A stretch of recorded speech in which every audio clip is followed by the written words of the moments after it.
إنما المؤمنون إخوة.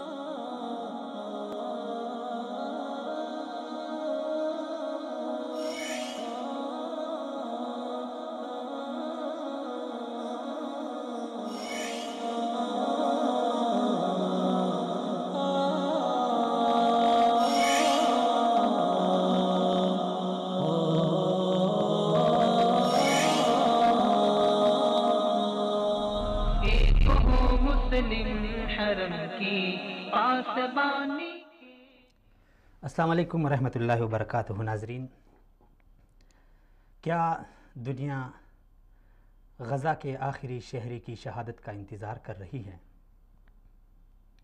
کیا دنیا لہورنگ کشمیر میں آئے روز جوانوں کی شہادت نہیں دیکھ رہی؟ کیا دنیا برما میں ذبح ہوتے بچے اور خواتین نہیں دیکھ رہی؟ کیا دنیا ارض شام میں ایک ثقافتی ملک، ایک تاریخی ملک کو کھنڈرات میں تبدیل ہوتا نہیں دیکھ رہی؟ کیا دنیا یمن میں بھوک سے بلکتے بچے نہیں دیکھ رہی؟ کیا دنیا افغانستان میں ڈرون حملوں کے زد میں آ کر زندہ درگور ہونے والوں کو نہیں دیکھ رہی؟ کیا عالمی مردہ ضمیر کب جاگے گا؟ کیا عالمی اسلام بے حسی اور ذلت کے نئے ریکارڈ بنانے کا ارادہ رکھتی ہے؟ ایسے چبھتے سوالات. لیکن ناظرین، ہم دنیا سے کیا شکوہ کریں، ہم دنیا سے کیا گلہ کریں؟ کیونکہ UN، اقوام متحدہ، جتنے بھی بڑے ادارے ہیں، ان کی دوغلی پالیسی ہم سے پوشیدہ نہیں. وہ اگر فرانس میں ایک دھماکہ ہو جاتا ہے، بارسلونا میں ایک دھماکہ ہو جاتا ہے، نیو یارک میں ایک دھماکہ ہو جاتا ہے، تو شہروں کے شہر بند ہو جاتے ہیں، مہینوں تک سوگ کا عالم ہوتا ہے، لوگ فیس بک پہ اپنی ڈی پیاں چینج کرتے ہیں. لیکن دوسری طرف مسلمانان عالم ہیں جو آئے روز مر رہے ہیں، کٹ رہے ہیں، آئے روز ان کی سرزمینوں کے اوپر ناجائز قبضے ہو رہے ہیں. نہ اقوام متحدہ کو ہوش آتا ہے اور نہ ہمارے عالمی اسلام کے حکمران جاگ رہے ہیں. ایسی تمام صورتحال میں ناظرین، اگر دیکھا جائے، عالمی اسلام کی صورتحال پہ ایک نظر ڈالی جائے، تو چاہے فلسطین کے شہید ہوں، چاہے کشمیر کے شہید ہوں، چاہے برما میں کٹتی مائیں ہوں، چاہے افغانستان کے شہید ہوں، چاہے شام میں قتل ہونے والے بے گناہ معصوم ہوں، سب کی نظریں صرف اور صرف پاکستان کے اوپر ہے. کیونکہ پاکستان کا ایک بنیادی امتیاز یہ ہے کہ یہ دھرتی ایک نظریے کے بنیاد پہ معرض وجود میں آئی، اور یہی پاکستان واحد ملک ہے جو عالمی اسلام میں ایک ایٹمی قوت رکھتا ہے، ایک طاقتور فوج کی حیثیت سے دنیا کا ایک لیڈر ملک ہے. لیکن شاید پاکستان کو فلسطین میں وہ فلسطینی نظر نہیں آ رہے جو القدس کے سامنے ریلی نکال کے پاک فوج کو اپنی مدد کے لیے بلا رہے ہیں.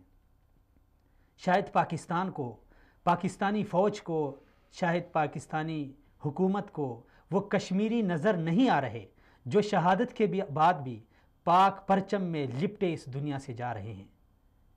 چاہے ان کو برما میں وہ کٹتی مائیں نظر نہیں آ رہی جو کٹتے ہوئے بھی پاک فوج کو اپنے مدد کے لیے بلاتی ہے. اور ستم در ستم ان تمام صورتحال کے بعد جب بات چلتی ہے تو ہم یہی کہہ کر اپنی جان چھڑاتے ہیں کہ ہمارے اندرونی مسائل اتنے ہیں کہ ہم اپنے مسائل سے چھٹکارا حاصل کر لیں تو تب ہی ہم ان مسائل کی طرف توجہ دیں گے. جی ناظرین، عالم اسلام کے ان سلگتے حالات اور اس سلگتی صورتحال میں پاکستان کا کردار کیا تھا، کیا ہے اور کیا ہونا چاہیے، اسی حوالے سے آج ہم اپنے پروگرام ایک ہو مسلم میں بات کریں گے. تو بات کرنے کے لیے میرے ساتھ تشریف فرما ہے اسٹوڈیو میں میرے معزز مہمان جناب محمد عمیر الحق صاحب، نوجوان تجزیہ کار اور اسلامک اسکالر ہیں. بہت شکریہ عمیر صاحب جو آپ تشریف لائیں. سلامت رہیں. جی ناظرین، اسی طرح ہمارے ساتھ فون کال پہ شرکت کریں گے پاکستان کی مشہور شخصیت عالم دین مولانا زاہد الراشدی صاحب، اور اسی طرح ہمارے ساتھ دیں گے پروگرام میں جماعت اسلامی یوتھ کے صدر جناب زبیر گوندل صاحب، اور اسی طرح تجزیہ کار اور سینئر قانون دان جناب جمیل فیضی صاحب بھی ہمارا ساتھ دیں گے، اور اس حوالے سے ہم بات کریں گے تاکہ ہم پاکستان کو، اہلیان پاکستان کو عالمی اسلام کی صورتحال سے آگاہ کریں، اور پھر آخر میں ایک میسج دے سکیں کہ ہم کیا کر سکتے ہیں. عمیر صاحب بہت شکریہ. عمیر صاحب، سب سے پہلے ہمیں یہ چیز جاننی بہت ضروری ہے کہ پاکستان کا ایک امتیاز ہے، ایک خصوصیت ہے کہ پاکستان عالمی اسلام میں ایک واحد ریاست ہے، بلکہ ہمارا یہ دعویٰ ہے ہم پاکستانیوں کا کہ پاکستان مدینہ کے بعد وہ واحد ریاست ہے جو ایک نظریے کی بنیاد پہ معرض وجود میں آئی. اب سمجھ نہیں آتا کہ ہم یہ بھی کہہ رہے ہیں کہ پاکستان ایک نظریے کی بنیاد پہ معرض وجود میں آیا، اور دوسری جانب ہم جب عالمی اسلام کی بات چلتی ہے تو ہم کہتے ہیں کہ یہ ہمارا مسئلہ نہیں ہے. تو کیا ہمارے اس قول اور اس فعل میں تضاد نہیں ہے؟ الحمدللہ رب العالمین والصلاة والسلام علی سید الانبیاء والمرسلین، اما بعد. سب سے پہلے تو میں شکر گزار ہوں آپ کا کہ آپ نے اس اہم موضوع کو جو ہے اپنا موضوع بنایا، اس اہم مسئلے کو، اور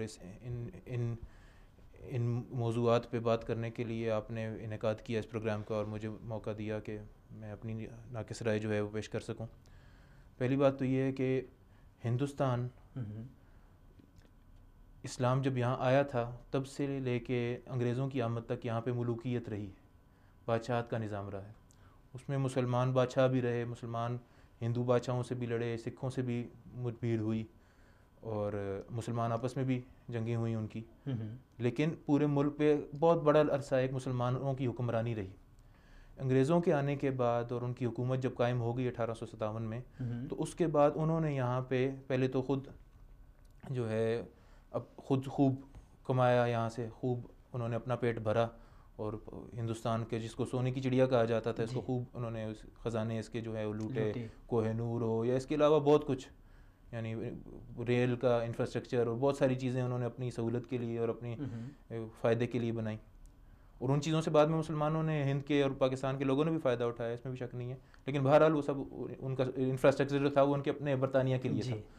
اس کے بعد جب یہاں پہ جمہوریت کا نظام نافذ کیا گیا اور اس کی کوشش شروع ہوئی اور الیکشنز کا ایک جو ہے متعارف کرائے گئے، تو اس وقت مسلمانوں کو ادراک ہوا، اور شروع میں قائد اعظم بھی اسی کے حامی تھے اس کانگریس کے اندر کہ مسلمان اور ہندو مل کے انگریزوں سے نجات حاصل کریں اور اپنے ملک کو جیسے پہلے تھا ویسے چلائیں. لیکن جب انہوں نے دیکھا کہ یہ جمہوریت میں جو اکثریت ہے وہ جو ہے وہ قابض ہو جاتی ہے اور اقلیت کو حقوق نہیں دیتی، اور پھر خاص طور پہ مسلمانوں کے ساتھ جو ان کا ایک برا سلوک تھا اور جو ان کے حقوق کو وہ سلب کرتے تھے اور جو ظلم ڈھاتے تھے مسلمانوں کے اوپر، اور جو تفاوت تھا نظریات کے اندر، عقائد کے اندر، زندگی گزارنے کے جو نظام ہے اس کے اندر، اور معاشرت میں، معیشت میں، اقتصاد میں، اخلاقیات میں، رسم و رواج میں بالکل جو ایک بالکل مختلف تھا، تو اس نے دو قومی نظریے کو جنم دیا. اب یہ نظریہ کیا تھا جس کی بنیاد پہ پاکستان بنا، اور نظریہ پاکستان پھر بنا، پھر اس کے بعد اس کی بنیاد پہ الیکشن لڑا گیا. مسلم لیگ کو 1945-46 میں فتح حاصل ہوئی. وہ یہ تھا کہ مسلمان الگ قوم ہیں، ہندو الگ قوم ہے، نظریات کی بنیاد، بالکل نظریہ، دین، عقائد کی بنیاد پہ قائد اعظم نے مسلمانوں کے لیے اسلامی نظام نافذ کرنے کے لیے اور مسلمانوں کے لیے ایک ایس آزاد اسلامی مملکت کے حصول کے لیے جہاں پہ اسلام کو رائج کر کے اسلام کا نفاذ کیا جائے گا، اس کے لیے کمپین چلائی، اور اس کے لیے مسلم اکثریتی علاقوں کے اندر مسلم لیگ جیتی، اور بنگلہ دیش اور پاکستان، وہ مشرقی اور مغربی پاکستان جو ہے وہ معرض وجود میں آئے.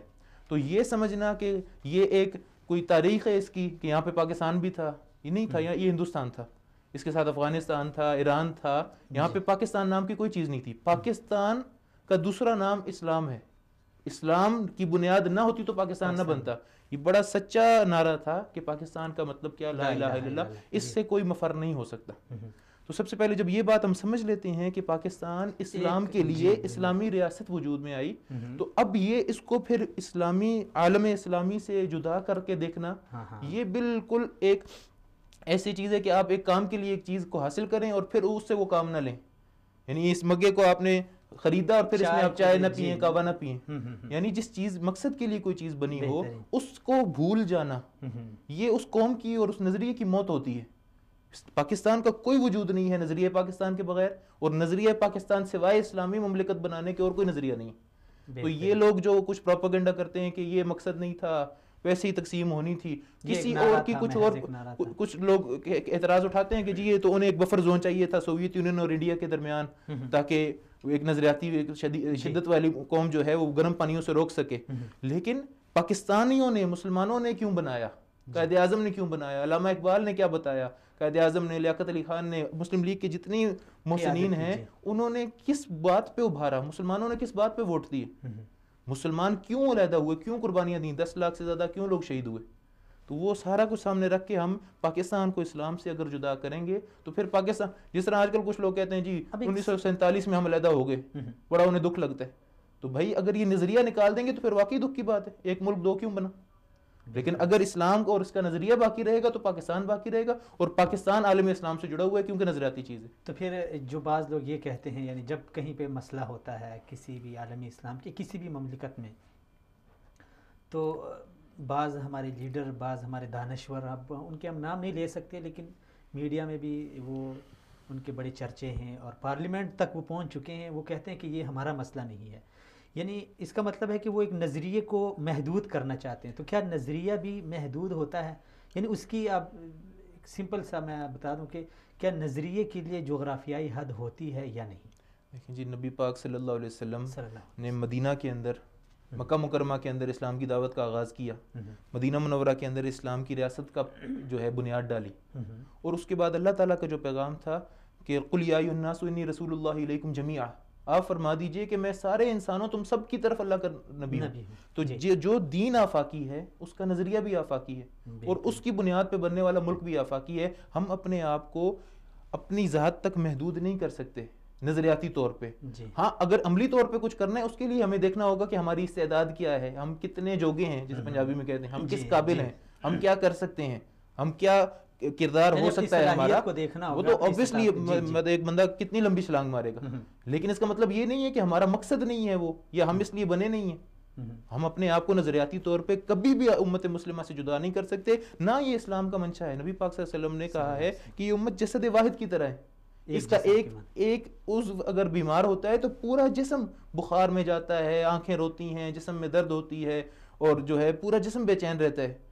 آپ کی آنکھیں اگر جاگتی رہتی ہیں تو پورے جسم میں سستی آتی ہے, نکاہت آتی ہے, سونا پڑتا ہے. تو کبھی بھی ہو نہیں سکتا کہ آپ مسلمانوں کو علیحدہ کر دیں, اپنے ملک کو علیحدہ کر دیں, یا اپنا ملک ایک ملک جس اساس کے اوپر بنا ہے اس سے ہٹا کے اس کے نظریے کو چینج کرنے کی کوشش کریں. وہ اپنا وجود کی اساس کھو دے گا, اور جب آپ کی بنیادیں ہل جاتی ہیں تو پھر عمارت آپ کو پتہ ہے قائم نہیں رہتی, نہ رہ سکتی.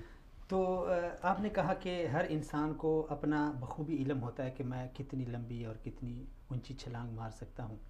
اس وقت جو پاکستان ہے, اگر دیگر عالمی اسلام کے ممالک کے ساتھ آپ اس کا موازنہ کریں تو اسلامی ممالک میں جتنے بھی مظلوم ہیں ان کی نظریں پاکستان کے اوپر ہے. تو یقیناً پاکستان کے اندر کچھ ایسی چیز ان کو نظر آ رہی ہے, چاہے وہ فوجی لحاظ سے ہو, ایٹمی لحاظ سے ہو, یا اہلیانی پاکستان کے جذبے کے لحاظ سے, کچھ نہ کچھ ان کو نظر آ رہا ہے. تبھی تو ہر جگہ پہ پاکستان زندہ باد اور پاکستانی فوج کو یعنی مدد کے لیے بلایا جا رہا ہے. دیکھیں, پہلی بات تو ہوتی ہے کہ آپ کا تعارف کیا ہے دنیا میں. ایک تو امت کے سامنے پاکستان کا تعارف موجود ہے کہ یہ کون سا ملک ہے, یہ کیوں بنا تھا, اس کا مقصد کیا ہے. پھر یہ ہوتا ہے کہ آپ کی صلاحیت کیا ہے, آپ کیا کر سکتے ہیں. تو اللہ تعالیٰ نے پاکستان کو, پاکستان کی فوج کو, پاکستان کے سائنسدانوں کو ہمارے پاس دونوں چیزیں ہیں. بالکل دونوں, یعنی نظریاتی طور پہ بھی ہمارے پاس تعارف بھی ہے اور صلاحیت بھی ہے. بالکل صلاحیت بھی اللہ تعالیٰ نے ایٹمی یعنی 8ویں پوری دنیا میں 8ویں ایٹمی قوت, اور پوری دنیا میں واحد اسلامی ملک جس کے پاس ایٹمی طاقت ہے وہ ہے. پھر ہماری آرمی دنیا کی بہترین آرمیز میں سے, پاکستانی فوج کی دنیا کی کسی بھی فوج سے کم نہیں ہے, اور شاید پاکستان کا یہ واحد ادارہ ہے جو مستحکم ہے اور جس کی وجہ سے دشمن میلی آنکھ سے پاکستان کو نہیں دیکھ سکتے.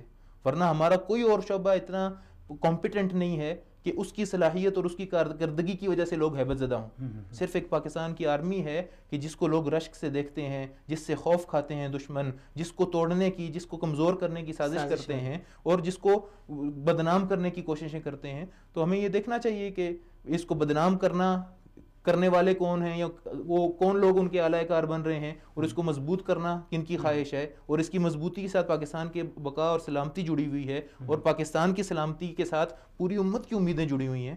تو یہ تو بہت زیادہ ضروری ہے کہ پاکستان کو اللہ تعالیٰ جو ہے محفوظ رکھے، اور پاکستان والے اس کا ادراک کریں کہ ہم نے اپنے ملک اور اپنے ملک کی اساس کو، اپنے ملک کی سرمایہ کو کس طرح محفوظ رکھنا ہے، اور اس کی کس طرح حفاظت کرنی ہے. ہم نے کس طرح اس کو سازشوں سے بچانا ہے، اور کس طرح پروپیگنڈے سے بچانا ہے. یہ تو میڈیا وار ہے. آپ جس چیز کو بدنام کر دیتے ہیں، اردو میں کہتے ہیں کہ بد سے بدنام برا، تو یہاں پہ آپ بدنام کرنا شروع کر دیں کسی چیز کو، اس کی سمعہ ختم کر دیں، اس کی جو بالکل اس کی اوتھینٹسٹی ختم ہو جاتی ہے، اس کی کریڈیبلٹی ختم ہو جاتی ہے. تو ایسا کرنے والے جو ہیں یقیناً پاکستان کے خیر خواہ نہیں ہیں، اور اپنے ذاتی مفاد میں اگر کوئی کر رہا ہے تو ملک کا نقصان کر رہا ہے. چلیں اب سوال آپ کی بات سے سوال نکل رہا ہے کہ ہمارے پاس تعارف بھی ہے، ہمارے پاس صلاحیت بھی ہے، تو کیا سمجھتے ہیں جو ہم سے جڑی امیدیں ہیں وابستہ کسی بھی ملک کی ہو، ہم ان امیدوں کے اوپر کس حد تک پورا اتر رہے ہیں؟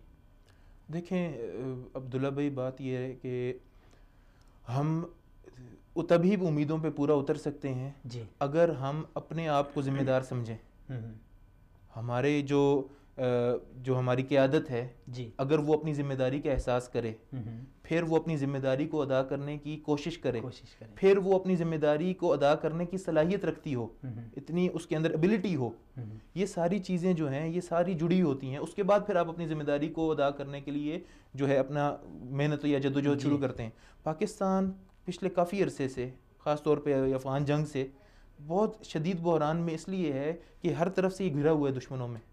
جی کہ ہم لوگوں نے پہلے اپنی محفوظ سرحد کو، جو اپنی ہماری مغربی سرحد جو محفوظ تھی، اس کو ہم نے غیر محفوظ کیا، اور وہاں پہ ہم نے آلریڈی ہماری دشمن، اور اس طرف انڈیا موجود تھا، ادھر سے ہم نے جو ہے اس سرحد کو بھی غیر محفوظ کر دیا. جو ہمارے وہاں پہ الائز تھے، ایک دم اوور نائٹ ہم نے ان کو اپنا دشمن بنا لیا.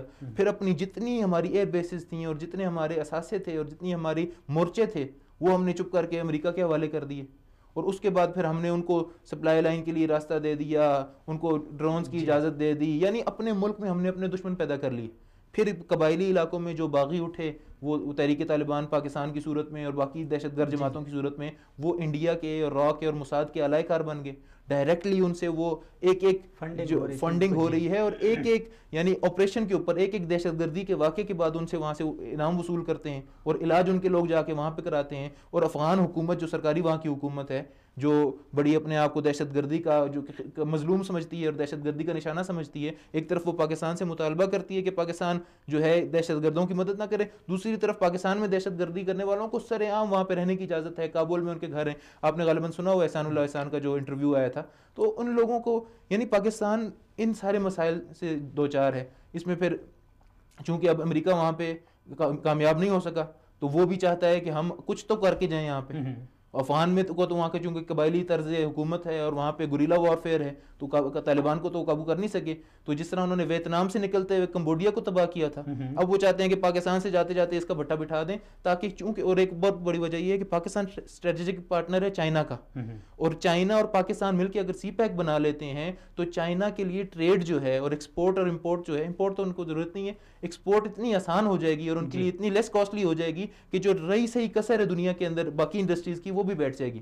اس کا نقصان انڈیا کو بھی ہوگا، اس کا نقصان ویسٹ کو بھی ہوگا، ایران کو بھی ہوگا. تو یہ سارے جڑ کے اب ایک طرف آپ دیکھیں کہ ایران اور امریکہ کی دشمنی ہے، دوسری طرف آپ دیکھیں کہ یہاں پہ انڈیا اور ایران جو ہیں یہ ان کی دوستی ہے، اور یہ مل کے چاہ بہار کا جو وہ ہے وہ بنا رہے ہیں. تو یہ ساری سازشوں میں پاکستان گھرا ہوا ہے. اس کے علاوہ ایک تو ہوتا ہے نا کہ کچھ شہر دے لوگ بھی ظالم سن، کچھ سانو مرندہ شوق بھی سی، اس کے اوپر یعنی اللہ تعالیٰ معاف کرے ہمارے اوپر وبال. دوسرا کیا ہے کہ ہمیں اللہ تعالیٰ نے حکمران کسی کام کے نہیں دیے، یعنی وہ کرپٹ طبقہ جو جس کو اور کوئی کام نہیں ہے، جن کو اپنے ملک کی عوام کی یعنی آپ یہ اندازہ لگائیں. میں آپ کو چھوٹی سی مثال دیتا ہوں. سوئٹزرلینڈ کے اندر، پورے سوئٹزرلینڈ کے اندر اشتہار لگے ہوئے ہیں فری بلوچستان کی فریڈم کی، وہاں پہ سر عام تحریک چل رہی ہے. اور پاکستان کے جتنے سیاستدان ہیں بڑے بڑے نام، ان ساروں نے پاکستان کی دولت کو لوٹ کے ان کے بینکوں میں رکھا ہوا ہے.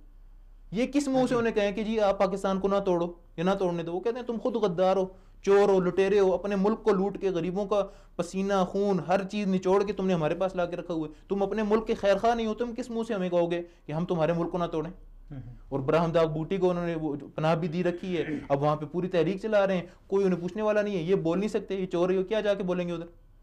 تو بس اللہ ہی پاکستان کو ایک حال پہ رحم کرے. فی الحال پاکستان اس پوزیشن میں نہیں ہے کہ عملی طور پہ کوئی بہت بڑا قدم اٹھا سکے. عملی طور پہ نہ صحیح، لیکن زبانی جمع خرچ وہ تو ہر کسی کے بس کی بات ہے. ول ہوتی ہے نا، جب آپ کچھ کرنا چاہتے ہیں تو آپ کرتے ہیں.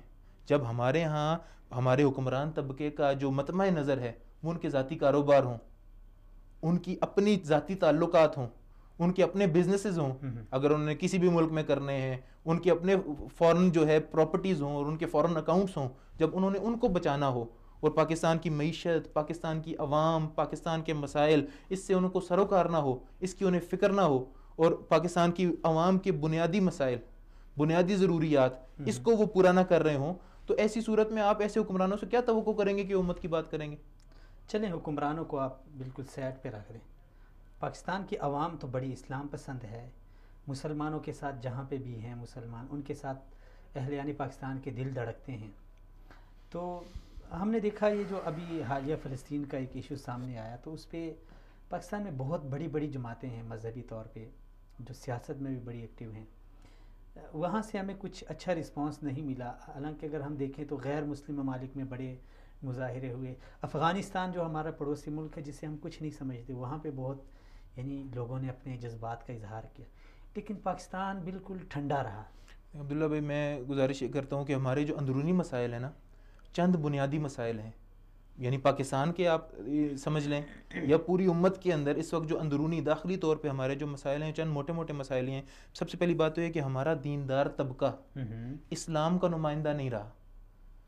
بہت بڑی تعداد اس کی وہ ہے جو اپنے اپنے مسلک اور اپنے اپنے فرقے کے نمائندے ہیں. جو نام لے رہے ہیں، کیونکہ ہر ایک جو پارٹی ہے، جو ہر ایک تنظیم ہے، ہر ایک جماعت ہے، ان کی جو پارٹی کا نام ہے اس میں ہی اسلام کا نام ہے، تو اس کو ہم کیا سمجھیں پھر؟ نہیں، آپ مجھے یہ بتائیں نا، سوائے ایک جماعت اسلامی ہے جو جمعیت علماء اسلام اور ہر جگہ دیکھیں یہ تمام اپنے اسلام، اپنے اسلام، مسالک اسلام. کی جماعتیں ہیں. ان کے توڑ جوڑ جو ہوتے ہیں، اگر یہ کبھی جڑتے بھی ہیں تو سیاسی مفاد کی خاطر جڑتے ہیں، یہ نظریات کی بنیاد پہ نہیں جڑتے.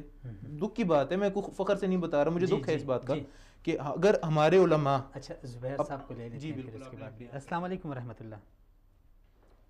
وعلیکم السلام ورحمۃ اللہ. زبیر صاحب بہت شکریہ سر آپ نے شرکت کی. زبیر صاحب ایک طرف ہم بتاتے ہیں کہ کشمیر مسجد اقصیٰ ہمارا قبلہ اول ہے اور کشمیر ہماری شارک ہے، وہی قبلہ اول ہم سے چھینا جا رہا ہے، اس کو چھیننے کی ناکام کوشش ہو رہی ہے. وہی ہماری شارک ایک عرصے سے ہم سے الگ ہے اور پھر بھی ہم زندہ ہیں. سر کیا سمجھتے ہیں، یہ کیا ہماری بے حسی ہے یا ہماری نااہلی ہے یا ہمارے ایمان کی کمزوری ہے یا ہمارے ریاست کی کمزوری ہے یا ہماری اپنی کمزوری ہے؟ اس کو آپ کیا سمجھتے ہیں؟ بسم اللہ الرحمن الرحیم. بہت شکریہ، آپ نے مجھے وقت عنایت فرمایا. نوازش. اس وقت وہ فلسطین کا ایشو ہو، جی مسلمان جی ظلم ہے، ظلم میں کس رہے ہیں،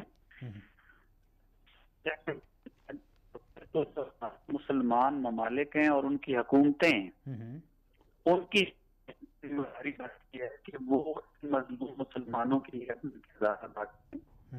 اور یہ جو پلیٹ فارم بنایا گیا ہے، اس پلیٹ فارم کو زیادہ فعال بنانے کی ضرورت ہے، مؤثر کرنے کی ضرورت ہے، اور اس اوپر OIC اس بات کا اعلان کرے کہ پوری دنیا سے مسلمانوں کے لیے، مظلوم مسلمانوں کے لیے فنڈ قائم کرے اور اس میں حکومتیں بھی اپنا کردار ادا کریں، عوام کو بھی موقع دیا جائے کہ وہ بھی اس میں کردار ادا کریں. اس کی بنیاد پر وسائل اکٹھے ہوں، جہاں جہاں مظلوم مسلمان ہیں ان کی مدد ہر طرح سے کی جائے. دوسری بات یہ ہے کہ OIC کے پلیٹ فارم سے اسلامی ممالک جتنے ہیں وہ مل کر ایک جہاد کا ایک طرح سے جدوجہد کا اعلان کریں کہ جب تک فلسطین، کشمیر اور پوری دنیا میں جو مظلوم مسلمان ہیں ان کو آزادی نہیں مل جاتی، اس وقت تک یہ ایک جدوجہد جاری رہے گی. میں یہ سمجھتا ہوں کہ اس کی فعالیت کی وجہ سے جو مسلمان عوام ہیں ان کو بھی موقع ملے گا اپنے جذبات کے اظہار کا، اپنے وسائل کے ٹھیک استعمال کا، اور جو جہاد کی صورت میں آگے لوگ بڑھیں گے ان کو بھی ایک پلیٹ فارم ملے گا منظم انداز میں کہ وہ یہودیوں کے خلاف اور کشمیر کی آزادی کے لیے ایک جہاد کر سکیں۔ تو یہ ہماری بنیادی طور پہ ریاستوں کا کام ہے۔ جی ابھی ترکی نے اس کے لیے جو پہل کیا ہے، میں یہ سمجھتا ہوں کہ یہ خوش آئند بات ہے کہ ترکی کا ملک اور اس کی حکومت مبارکباد کی مستحق ہے کہ انہوں نے اس کے اوپر آگے بڑھ کر ایک قدم اٹھایا ہے۔ اس میں ہمارے خاص طور پہ سعودی عرب ہے، پاکستان ہے، باقی جتنے ممالک ہیں، ان کو آگے بڑھ کر عوام کی نمائندگی کرنی چاہیے۔ عوام کی نمائندگی یہی ہے کہ یہ جو مظلوم مسلمان ہیں وہ فلسطین، کشمیر اور پوری دنیا کے ہوں، تو ان کے لیے آگے بڑھ کر کردار ادا کرنے کے لیے عوام تو تیار ہیں۔ عوام میں بےحسی نہیں ہے۔ ابھی آپ نے دیکھا کہ پوری دنیا سے عوامی سطح پر بہت بڑا رد عمل آیا ہے، اور پاکستان کے اندر سے خود بہت بڑی تعداد میں مختلف پلیٹ فارم سے لوگ جو ہے وہ اس کے لیے نکلے ہیں، انہوں نے آواز اٹھائی ہے، اور یہ اس بات کی علامت ہے کہ عوام کے اندر غم و غصہ بھی ہے اور اس بات کا شعور بھی ہے۔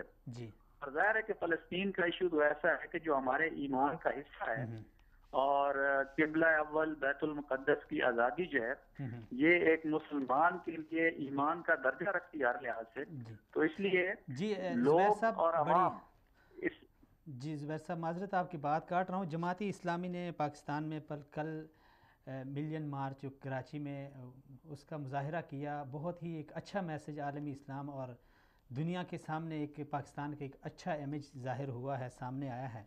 یقیناً یہ جماعت اسلامی داد اور تحسین کی مستحق ہے، لیکن کیا آپ جماعت اسلامی یوتھ کے صدر ہیں؟ جماعت اسلامی ان حوالوں سے کشمیر ہو، فلسطین ہو، برما ہو یا شام ہو یا دیگر جو اسلامی ممالک میں مسائل ہیں، ان حوالے سے جو دیگر جو جماعتیں ہیں ان کو بھی اپنے ساتھ لینے کی کوشش کر رہی ہے، یا کیا سمجھتے ہیں آپ؟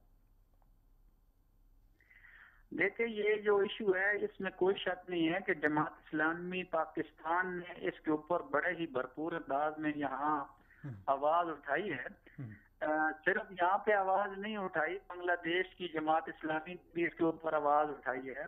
فلسطین میں خود آپ اس بات کا اندازہ ہے کہ وہاں پہ بھی جماعت اسلامی جو تعلیمات ہیں ان کا اثر آپ کو نظر آتا ہے۔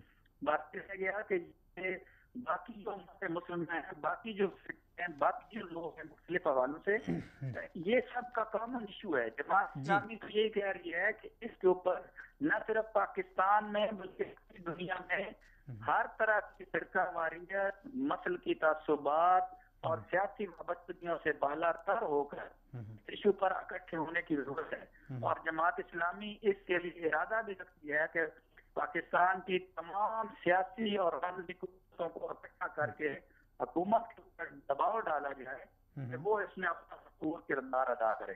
زبیر صاحب، عوام تو بڑی حد تک جس طرح آپ نے فرمایا کہ ان کے اندر غم و غصہ ہے اور اپنے جذبات کا وہ اظہار بھی کر رہے ہیں جتنی ان کی استطاعت ہوتی ہے، لیکن اگر ہم دیکھیں فلسطین کے باہر جو مظاہرے ہوتے ہیں وہاں پہ پاک فوج کو، پاک آرمی کو مدد کے لیے بلایا جاتا ہے۔ اسی طرح کشمیر بھی جب شہادتیں ہوتی ہیں تو پاکستان کا پرچم لپیٹ کے وہ شہداء اس دنیا سے جاتے ہیں۔ تو جب اس طرح کی صورتحال ہے تو ہماری ریاستی پالیسی اور یعنی ریاست کو کیا کرنا چاہیے؟ عوام تو بلا شبہ ان کے اندر تو جذبہ ہے، لیکن ریاست کی طرف سے ایک ٹھوس رد عمل نہیں آیا ابھی تک۔ میں یہ سمجھتا ہوں کہ کشمیر کا جہاد ہو تو اس کے اندر پاکستان کی آرمی جو ہے وہ اپنا بڑا بھرپور کردار ادا کر رہی ہے جی، اور ایک دائرے کے اندر ہے کہ جس طرح سے آرمی کو اپنا رول پلے کرنا چاہیے وہ کر رہی ہے۔ البتہ سیاسی حکومتوں کی سطح پر بعض اوقات ہماری پالیسی ایسی ہوتی ہے جس کے اندر بہت زور ہوتا ہے اور جو ٹھیک پالیسی نہیں ہوتی، تو اس لیے حکومت سے تو ہمارا مطالبہ ہمیشہ یہ رہا ہے پاکستان کی حکومت سے کہ وہ اس کے اوپر دو ٹوک موقف اختیار کرے۔ کشمیر کا مسئلہ ہو، آپ نے جو فلسطین کی بات کی ہے کہ وہاں پر سطح پر کوئی شرکت رہتی ہے، میں نہیں سمجھتا کہ فلسطینیوں کے خلاف پاکستان کی آرمی کو کسی جگہ پر بھی استعمال کیا گیا ہے، اور نہ ہی پاکستان کی آرمی جو ہے وہ فلسطینیوں کے خلاف کسی سطح پر استعمال ہونے کے لیے تیار ہے. تو حکومتی حوالے سے کوئی رد عمل نہیں آیا ابھی تک، یعنی جو سرکاری طور پہ آرمی سے ہٹ کے جو ہماری جی حکومتی سطح پر تو ظاہر ہے کہ اسمبلی میں ویسے تو اس کے اوپر بات ہوئی ہے. مختلف جو اپوزیشن لیڈرز ہیں انہوں نے اسمبلی میں تو بات کی ہے، لیکن حکومت کی طرف سے کچھ بڑی بھرپور انداز میں جو آواز جیسے ترکی اٹھا رہا ہے جی جی یا باقی اسلامی ممالک اٹھا رہے ہیں، اس کی کمی ہمیں یہاں پاکستان کے اندر محسوس ہوتی ہے. اور ہمارا یہ مطالبہ ہے حکومت سے کہ اس کے اوپر بھرپور انداز میں آواز اٹھنی چاہیے. چلیں جی زبیر صاحب بہت شکریہ، سلامت رہیں، آپ نے ٹائم دیا. جی عمیر صاحب آپ بات کر رہے تھے کہ جو ہماری مذہبی جماعتیں ہیں. جی میں گزارش یہ کر رہا تھا کہ ہماری امت کے اندر یا پاکستان کے اندر آپ یہ سمجھ لیں کہ جو بنیادی داخلی مسائل ہیں اس میں بہت اہم مسائل کیا ہیں جس کی وجہ سے ہم لوگ انحطاط کا شکار ہیں، اور جس کی وجہ سے ہم لوگ ایسے مواقع کے اوپر ڈھونڈتے ہیں کہ ہماری حکومت کہاں کھڑی ہے، پاکستان کہاں کھڑا ہے، ہم لوگ کیا کر رہے ہیں، ہم کیا کر سکتے ہیں، ہم کیوں نہیں کر رہے. تو اس کے پیچھے جو اسباب ہیں ان کا میں آپ سے ذکر کر رہا تھا. اس میں جو میری ناقص رائے میں جو بات آئی ہے وہ یہ ہے کہ ایک تو یہ ہے کہ ہمارے ہاں دیندار طبقہ مسالک اور اپنے اپنے فرقوں کا نمائندہ ہے، وہ اپنے آپ کو اسلام کا امت کا نمائندہ نہیں ہے، پاکستان کا یعنی وہ اپنے آپ کو اپنے فرقے تک محدود رکھنا چاہتے ہیں. نام تو اسلام کا لیتے ہیں لیکن اسلام کو وہ محصور کرتے ہیں صرف اپنی سوچ کے ساتھ. حالانکہ کچھ جوہری اختلاف نہیں ہیں، فروعی اختلاف ہیں، کچھ چھوٹے موٹے اختلافات ہیں، لیکن اس کے باوجود جب ہم امتی بن کے مسلمان بن کے اپنے آپ کو اکٹھے سب کو لے کے نہیں چلیں گے تو پھر جو معاشرہ ہے وہ بٹ جائے گا.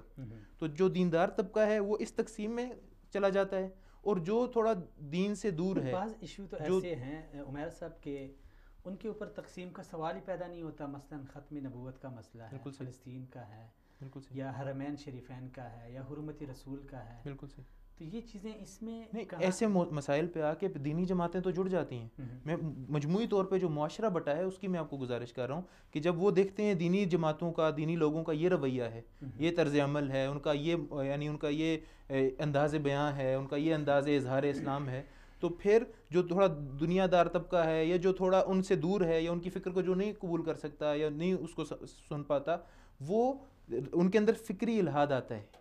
اس سے میری مراد کیا ہے کہ وہ کہتے ہیں کہ اسلام دین انسان کا ذاتی معاملہ ہے، وہ اللہ اور اس کے رب کے درمیان ہے. اپنے معاشی، معاشرتی، سیاسی، اخلاقی، سماجی مسائل ہم نے اسلام سے نہیں حل کرنے. اسلام ہماری مشکلات کا حل نہیں ہے. ہم نے اس کے لیے مغرب کی تقلید کرنی ہے، ہم نے اس کے لیے دنیا کے اندر رسم و رواج جو بھی چل رہے ہیں ان کو اڈاپٹ کر لینا ہے، ہم نے دنیا کے رنگ میں رنگ جانا ہے. اسلام ہمیں ہمارے مسائل کے حل نہیں دیتا. یہ ان کا نظریہ بن جاتا ہے. اس لیے وہ جب دین کی بات آتی ہے کہتے ہیں کہ جی دین کو ایک طرف رکھیں، اسے سیاسی طور پہ دیکھیں، اسے جناب معاشرتی طور پہ دیکھیں، اسے اقتصادی طور پہ دیکھیں. یعنی وہ دین کو صرف مذہب تک محدود کر دیتے ہیں، کیونکہ ان کو دیندار طبقے کے اندر جامعیت نظر نہیں آتی، ان کے اندر اتحاد نظر نہیں آتا، ان کے اندر کیپیبلٹی اور ابیلٹی نظر نہیں آتی، ان کے اندر اٹریکشن محسوس نہیں کرتے. یہ تیسری جو میں گزارش کر رہا تھا. آپ پوچھنا چاہ رہے ہیں؟ مہمان ہے ہمارے ساتھ. جی بالکل. جی السلام علیکم ورحمۃ اللہ. وعلیکم السلام ورحمۃ اللہ. جمیل فیضی صاحب بہت شکریہ، سلامت رہیں سر، آپ نے ٹائم دیا ہے. جمیل فیضی صاحب عالمی اسلام کی جو صورتحال ہے اس پہ ہم بات کر رہے تھے.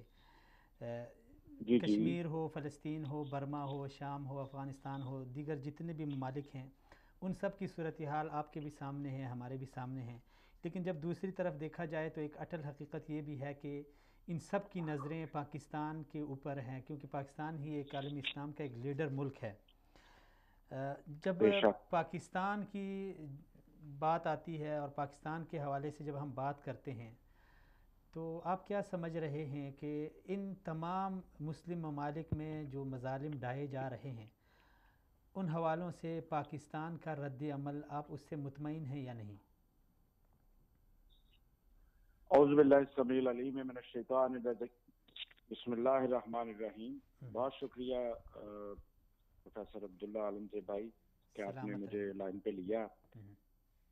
حقیقی بات یہ ہے کہ پوری امت مسلمہ کی جو نظریں ہیں وہ پاکستان ہی کی طرف ہیں جی، اور پاکستان ہی فی الوقت ایسی طاقت اور قوت اور قائدانہ صلاحیتوں کی ایک سرزمین ہے جی جس سے عالم اسلام کے مسائل جو ہیں وہ حل ہونے ہیں انشاءاللہ تعالیٰ، اور اللہ تعالیٰ نے اسی کو ہی ذریعہ بنانا ہے انشاءاللہ بس کوشش یہ کرنے والی ہے، جس طرح ابھی میں تھوڑی دیر پہلے آپ کی باتیں سن رہا تھا، ہم میں جو فقدان ہے وہ آپس میں اتحاد اور یکجہتی کا ہے، اور اسلام کے مقابلے میں جو طاغوت ہے یا غیر اسلامی جو اتحاد ہے وہ بڑے مضبوط ہیں۔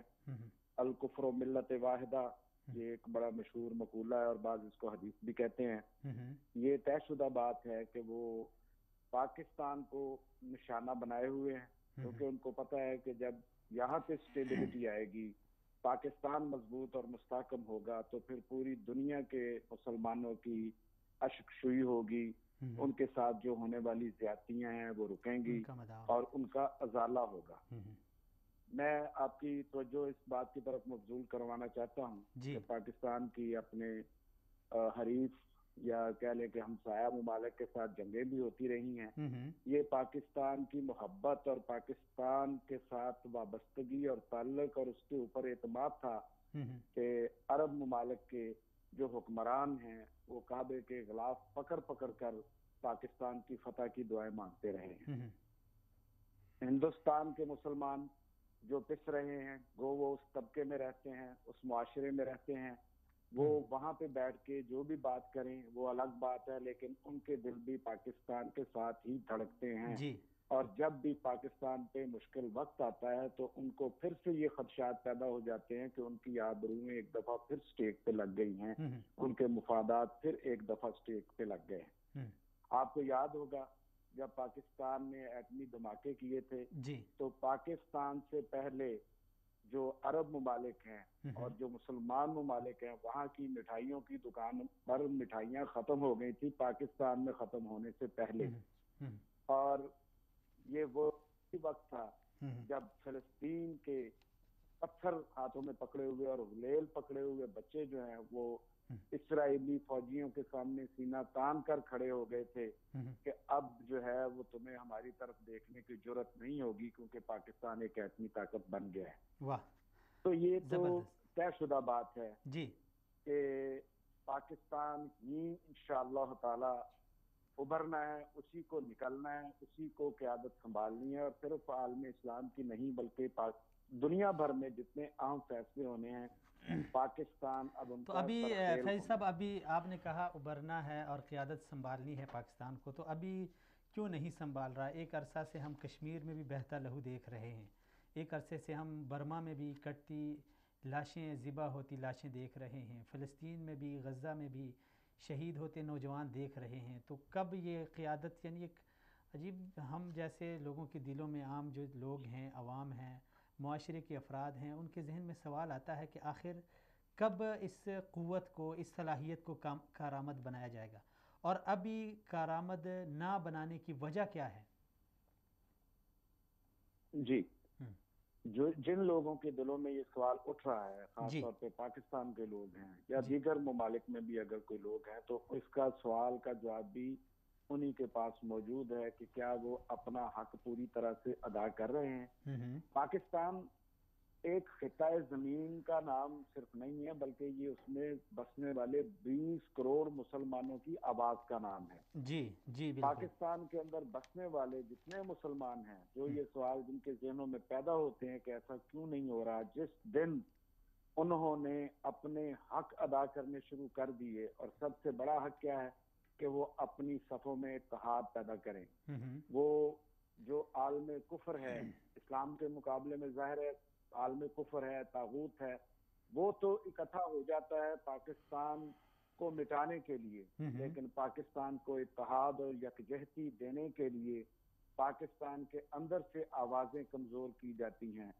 ان میں بہت سارے کام ہونے والے ہیں اور جلد از جلد ہونے والے ہیں، جن میں سب سے بنیادی بات یہ ہے کہ ہمارے علماء اور ہمارے مذہبی رہنما اور کچھ سیاسی رہنما جو حقیقی طور پر پاکستان کے ساتھ محبت رکھتے ہیں، ان کو اپنا کردار ادا کرنا ہوگا، قوم کو اتحاد اور یکجہتی اور یگانگت اور ایکتا کی طرف لے کر جانا ہوگا، اور اپنے اپنے جی جو ان کے، میں یہ سمجھتا ہوں دکانداریاں بھی کہہ دوں تو شاید یہ غلط نہ ہوگا، اپنے اپنے جو ذاتی مفاد ہیں ان کو پیچھے چھوڑنا ہوگا، ان کو پیچھے رکھنا ہوگا، اور ایک ہی بات کا نعرہ بلند کرنا ہوگا کہ پاکستان میں بسنے والے سب کے سب ایک ہیں، ان کو ایک ہونا چاہیے۔ یہ محنت جو ہے وہ دانشوروں نے اس طرح سے محنت نہیں کی، ہمارے مذہبی رہنما معذرت کے ساتھ اس طرح کا کردار ادا نہیں کر رہے۔ وہ اتحاد و یکجہتی کو جو مستقل بنیادوں پر ہونی چاہیے، اور جو دین کے ساتھ جن کا بہت گہرا تعلق نہیں ہے، جس طرح ابھی آپ بتا رہے تھے، بات کر رہے تھے، وہ اس کو بہت گہری نظر سے آبزرو کرتے ہیں کہ یہ لوگ جو اپنے مسائل، باہمی مسائل جو ہیں وہ حل نہیں کر پا رہے، اور ایک دوسرے کے خلاف سٹیج پر صف آ رہا ہے، تو یہ عام مسلمان جس کے مسائل ہیں ان کو یہ کیا اس کا حل دیں گے؟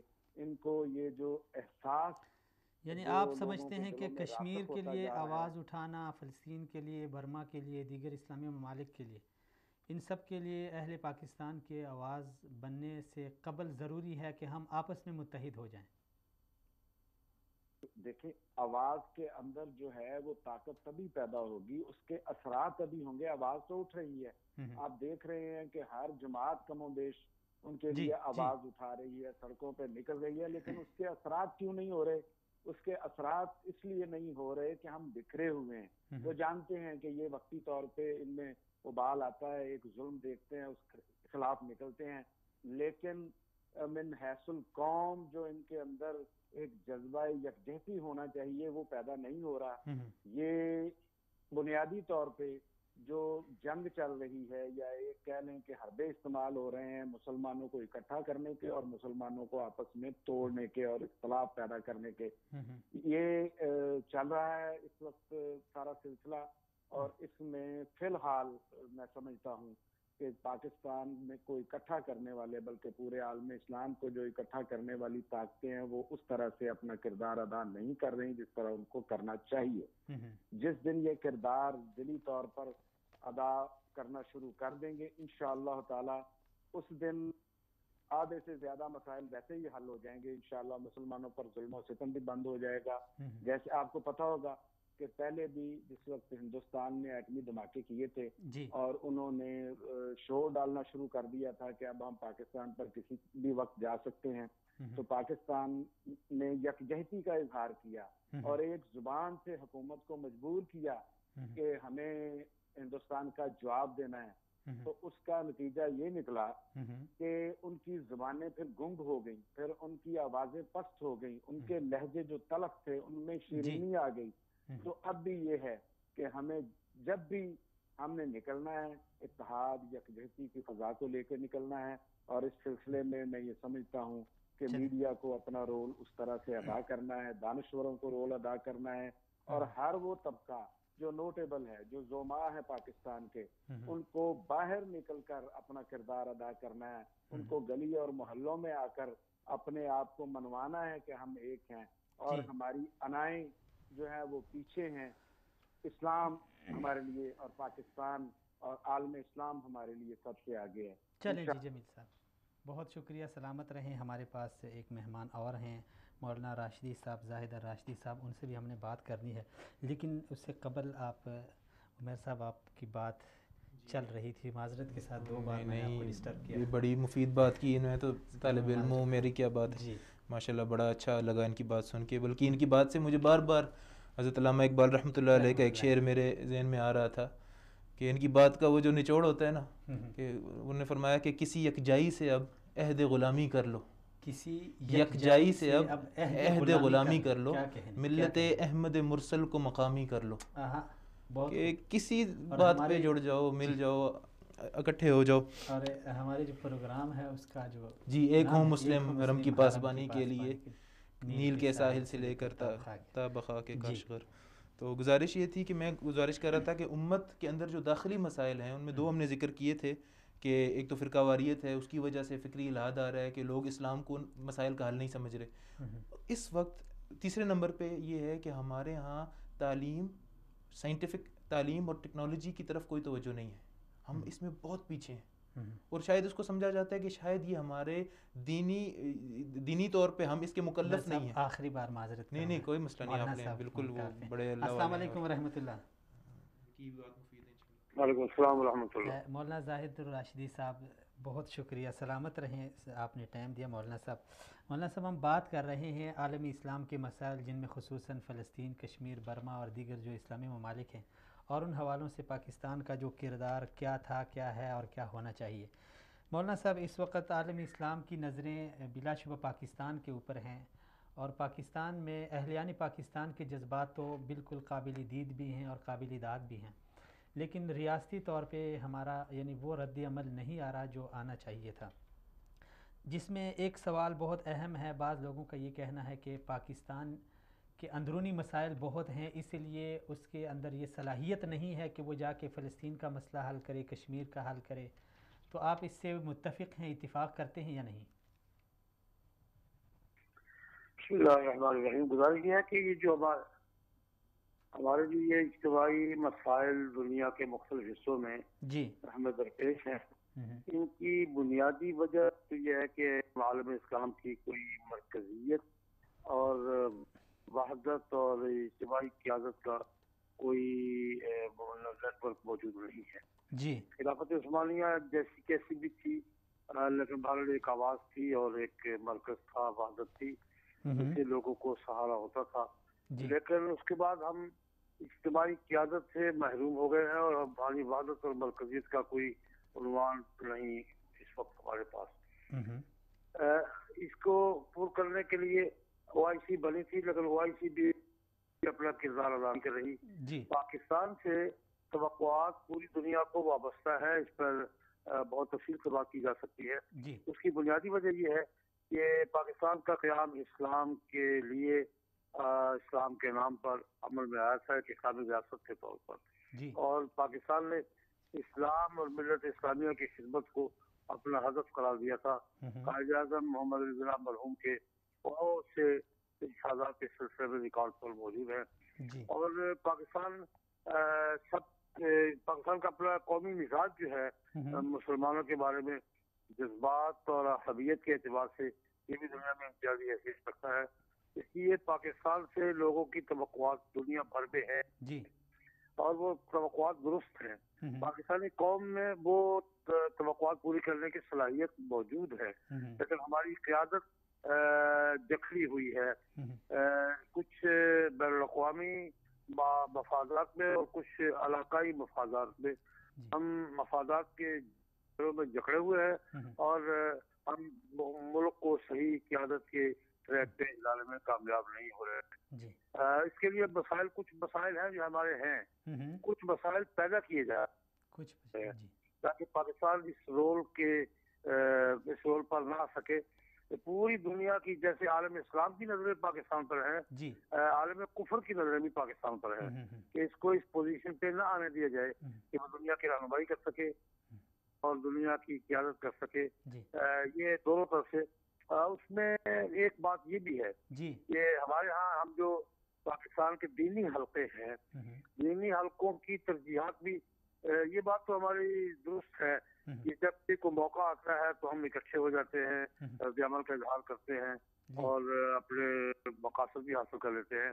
لیکن مستقل منصوبہ بندی دینی حلقوں میں اس پاکستان کو ایک اسلامی ریاست بنانے میں اور دنیا اسلام کی رہنمائی کے لیے کو تیار کرنے میں ہماری سوچ بھی اس درجے کی نہیں ہے جس درجے کی ہونی چاہیے. یہ اسباب ہے.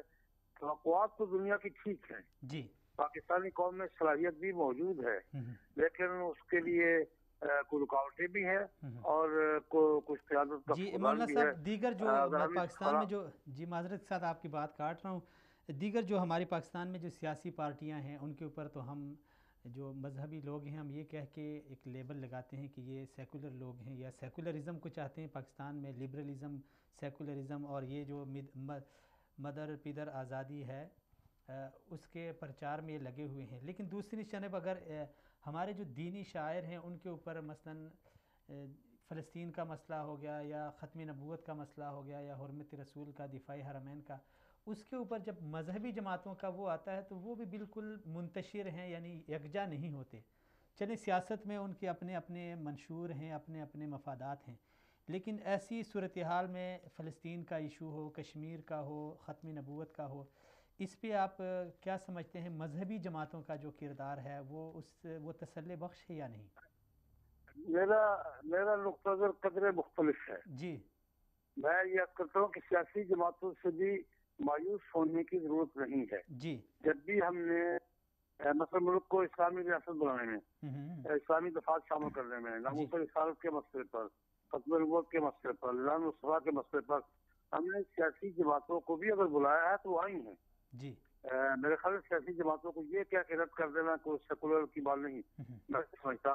ہم نے مثلا آج ہی میں بتاتا ہوں آپ کو، دسکے میں اس فلسطین کے مسئلے پر آل پارٹیز کانفرنس تھی، ہمارے دارالعلوم مدینہ نے بلائی تھی، جمعیت علماء اسلام نے بلائی تھی، اور تمام پارٹیاں تحریک انصاف بھی اور بریلوی LLD تمام حضرات اور مسلم لیگ بھی اور وکلاء بھی، تاجر برادری بھی سب شریک ہوئے اور ایک ایسا وحدت کا مظاہرہ ہوا ہے. میں اس نقطے سے متفق نہیں ہوں کہ یہ مذہبی جماعتوں کا مسئلہ ہے. ہم اصل میں ہر مسئلے کو مذہبی جماعتوں کا مسئلہ بنا کر محدود کر دیتے ہیں. جی یہ ہمارے معاشرے میں ایک یعنی وہ ایک تاثر یہی دیا جا رہا ہے. ملت کے اجتماعی مسائل پہ میں ان پارٹیوں کو، خواہ وہ پیپل پارٹی ہو، خواہ تحریک انصاف ہو، خواہ مسلم لیگ ہو، کوئی ہو، میں نہیں سمجھتا کہ وہ ہمارے اجتماعی دائرے سے باہر ہیں. جب بھی ہم نے بلایا وہ آئے ہیں.